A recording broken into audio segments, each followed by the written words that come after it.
সবসময় বলা হয় যে সরকারেরই আসলে দায়িত্ব, সরকারের অবশ্যই দায়িত্ব রয়েছে, সেখানে বিরোধী দলেরও তো দায়িত্ব রয়েছে। বিশেষ করে যদি আমরা বলি যে অনেক সময় আপনারা শ্যাডো মিনিস্ট্রির কথাও বলেন, সেখানে আসলে এই দায়িত্বটা আসলে শুধুমাত্র কি তাদের কাছে পৌঁছানোই যথেষ্ট কিনা, বা আরো অনেক কিছু করা এখানে এখানে আমি সেটাই বলেছি আর কি, যে আপনি দেখবেন যে বিগত ফেনীতে বন্যা যেটা হয়েছে, এবারের তো গভর্নমেন্ট আছে একটা, ফেনীর বন্যাটা কিন্তু কি বলে এটাকে, গভর্নমেন্ট ছিল না তখন বিদায়, অন্তর্বর্তীকালীন সময়ের কারণে এরা অনেক সময় কোন দল ভূমিকা রাখছে এটা আরো ক্লিয়ার ছিল আর কি।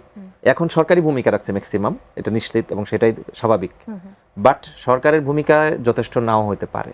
এরপরে হচ্ছে যে আমরা যেটা ফিল করি, আল্লাহ রাব্বুল আলামিন ক্লিয়ার করে বলেছেন উখরিজাত লিন্নাস, মানুষকে এই পৃথিবীতে পাঠানোই হয়েছে মানুষের কল্যাণের জন্য। তো সেই দৃষ্টিভঙ্গিটাকে এস্টাবলিশ করার জন্য আমি ছাত্র শিবিরের সভাপতি ছিলাম, আমার সাংগঠনিক ক্যারিয়ারে এরকম ছিল যে আমরা মানুষকে উদ্বুদ্ধ করার জন্য হলেও ছাত্র শিবিরের পক্ষ থেকে এরকম ত্রাণ কার্যক্রমে অংশগ্রহণ করতাম। আজকে জামাত ইসলামীর আমির বা বিরোধী দলের নেতা যেটি করেছেন সেটি কিন্তু শুধুমাত্র তার দলের ফান্ড থেকে আজকে মানুষকে হেল্প করে সমাধান করা হবে এই সমস্যা, এরকম নয়। সকল মানুষ যেন এগিয়ে আসে, এবং এটাই ঘটেছে বিগত দিনেও। দেখবেন যে ফেনীর বন্যার ক্ষেত্রে এমন কোনো ব্যক্তি নাই যারা তাদের অর্থনৈতিক সহযোগিতা করে নাই, আমরা সেটা দেখেছি আর কি।